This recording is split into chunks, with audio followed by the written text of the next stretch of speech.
අපි දන්නවා රටක් හැටියට අද රටේ හැම තැනකම මිනිස්සු මේ වන විට යන එන පාරවල් වල හැම තැනකම උදව් පදව් කිරීමේ වැඩසටහන් ක්‍රියාත්මක කරනවා. අපි දිස්ත්‍රික් ලේකම් කාර්යාලය මුල් කරගෙන ප්‍රාදේශීය ලේකම් කාර්යාල හරහා මිනිස්සුන්ට ඒ පැතිවල මිනිස්සුන්ට උදව් කරන්න උපකාර කරන්න වියලි ආහාර ද්‍රව්‍ය එකතු කරමින් යනවා මේ වන විට. ඒ කටයුතු සාර්ථකව සිද්ධ වෙනවා. අපි බොහොම සතුටු වෙනවා.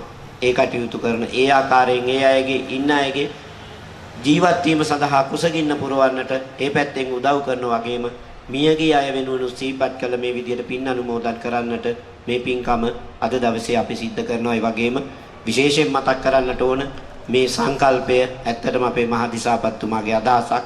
එතුමා තමයි අපි මේ විපත්තිය පිළිබඳව කතා කරනකොට හාමුදුරනේ අපි මෙහෙම වැඩක් කරමු කියලා යෝජනාවක් ගෙනාවේ.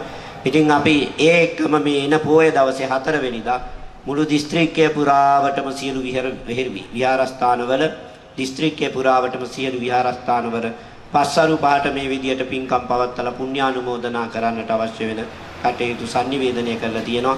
ඒත් මේ විදියටම සිද්ධ කරලා ආශිර්වාද කරන්නට මිනිස්සුන්ට තියෙන සෙත, මිනිස්සුන් බලාපොරොත්තු වෙන සාන්තිය, මිනිස්සුන්ට බලාපොරොත්තු වෙන ආරක්ෂාව අපිට බුදුහාමුදුරුවෝ හැර වෙන ආරක්ෂාවක් නැහැ. ධර්ම රත්නය හැර වෙන ආරක්ෂාවක් නැහැ. සංඝ රත්නය හැර වෙන ආශිර්වාදයක් නැහැ. ඒ තුනුරුවන්ගේ ආශිර්වාදය ආරක්ෂාව රැකවරණය සියලු සමස්ත ජනතාවටම ලැබේවා කියලා ප්‍රාර්ථනාවෙන් අපිට ආගමක් මේ වෙලාවේදී අවශ්‍ය නැහැ. අපිට ජාතියක් මේ වෙලාවේදී අවශ්‍ය නැහැ.